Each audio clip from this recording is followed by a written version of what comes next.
Inilabas na rin ng International Criminal Court o ICC ang warrant of arrest laban kay Senador Bato de la Rosa. Pero si Senador Bato nananatili sa protective custody ng Senado.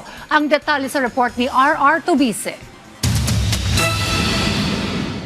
Matapos ang ugong-ugong na peke umano ang arrest warrant na ipinakita ni dating Senador Antonio Trillanes laban kay Senador Bato de la Rosa, binasag na ng ICC ang kanilang katahimikan. The arrest warrant was originally issued as secret on the 6th of November 2025.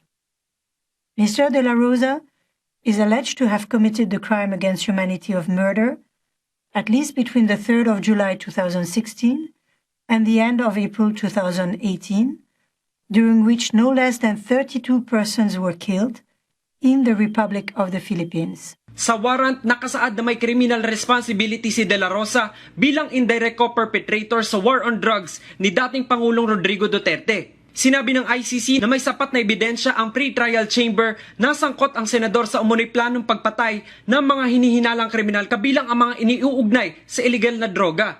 It is now for the national authorities to arrest and surrender the suspect to the ICC. Pero bago yan, mainit ang naging tagpo sa labas ng Senado.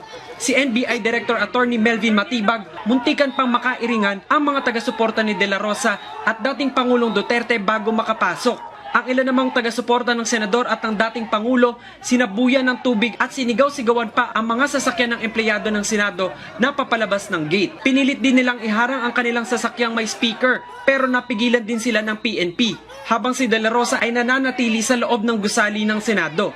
R.R. Tubise para sa Pambansang TV sa Bagong Pilipinas.